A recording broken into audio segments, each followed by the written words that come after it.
Hello and welcome to the Octodome, home of the octopus. I'm Rash, this is Justice, and this is the crowning moment of the inaugural race of the octopus in our isolation games. Now, we've done some clever things.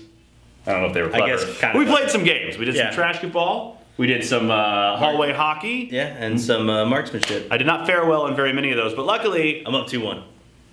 Thanks for that. Luckily, I'm not a competitor in today's event. This will be just marbles and just the octopus. Before we get into the race, though, I thought it'd be a good idea, Justice, if we bring in the man who put this together. You know him from afternoons. E. Curtis Johnson, come on in here. Tell us about just what the hell this thing is. Sure, no problem. I tried to go back to my early days and build a track out of Legos. That didn't work out real good. Okay. So the shop nerd in me came out, and I constructed the octopus mostly out of PVC rain gutter and, of course, PVC pipe. Just things you have laying around the house. Yes, but lots of duct tape was involved, so, manly substances. Okay, all right. Manly substances. Tell us about the racers. Well, the racers are actual marbles. And, it is marble racing. We've given them some names that we're kind of fond of. My favorite, though, is number 11. It's a big yellow marble, and I have named it Colonel Mustard with a tire iron. Okay, my son who likes Clue will appreciate that. Very Are good. there any favorites? Yes, there are. We've done some preliminary races because we weren't really sure if, all marbles were equal. And apparently they're not. For example, no, they're not. All marbles are not equal. So pardon the political incorrectness of it all, but it is what it is. The stats are the stats. For example, marble number 1, the bronze baller, in the first 5 races was number 1 3 out of 5. And number 4 is a top 5 finisher in every single race. Okay. So there's a couple of standouts if you're into sports stats. This is definitely a game that you're going to get into. But there's some unusual things about this track. Okay, tell us. For example, short of athletic competitions involving Jennifer Lawrence, this is the only arena. Think about that for a second. The only arena I know of in modern times where, the arena will actually eat some of the competitors. The marbles go in and they don't always come out. No, and it's quite random. They do come out eventually. Like, for example, marble number 5 gets hung up a lot inside the track. Just that one? Well, it's a standout. There are others that do. But for some reason, marble number 5 gets hung up a lot. Okay. Sometimes he'll come out later in another game. So if you put your money on number 5, you just never know. You never know. There are some random things to it that don't normally happen in a regular athletic competition. Like in basketball, a player wouldn't suddenly just disappear from the court. In marble racing, sometimes the octopus... Sometimes my son disappears from the court. Yeah, sometimes the octopus doesn't give it up. Also like Jennifer Lawrence. All right, so I think that's all we have. Let's get on to the first race. Start the race. Start the race. Okay, before we get to the inaugural race here on the octopus, we have to tell you a little bit about our contestants today. Each marble has his own name and number and family at home somewhere that's missing a father. We'll start with number 1, the bronze baller. Yeah, number 2 coming in, orange CREME the competition. Number 3 is blue steel the race.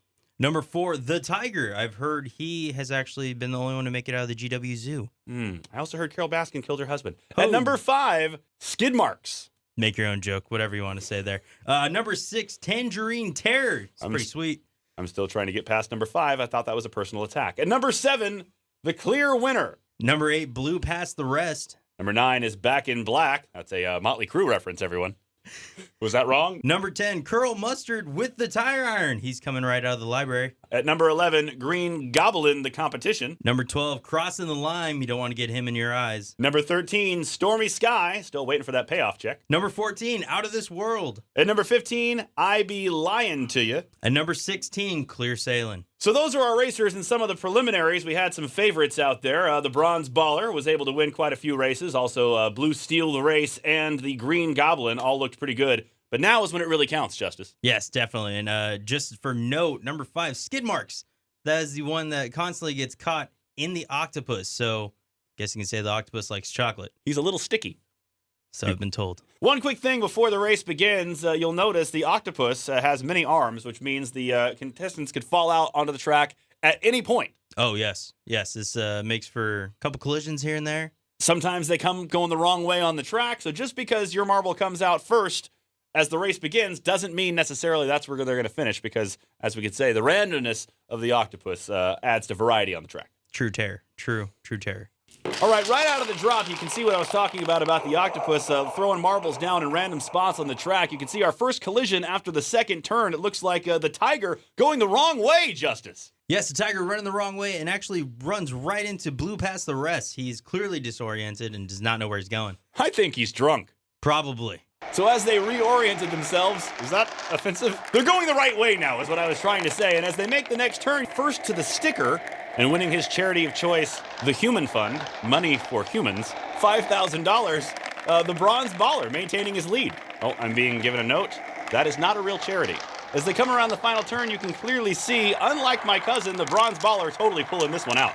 He's got a lot of kids. Coming in second place is going to be Skid Marks, followed by Tangerine Terror, and it looks like the Tiger going to find themselves in fourth. Yeah, clearly they did not win the race. So as we head to Winner's Row to check out the final results of the race, as you can clearly see, Justice and I have no idea what we're talking about. Yeah, I'm drunk. You're not the only one. In a shocking turn of events, the actual winner was a ball that we didn't call the entire race. 15, I'd be lying to you. I'd be lying to you if I told you I knew anything about marbles. I actually got to talk to I Be Lying to You before the race, and he said he's doing this one for Mufasa. Bronze Baller ends up in second place, followed by the Tiger, Tangerine Terror, and rounding out our top 5 today, Blue past the rest. Which he clearly did not, because he ended up in fifth. He did make it past the clear winner, though, so I was right about them. Much like the other 11 racers in this race. So from the Octodome, I'm Justice. And I'm Rash. Keep your balls clean.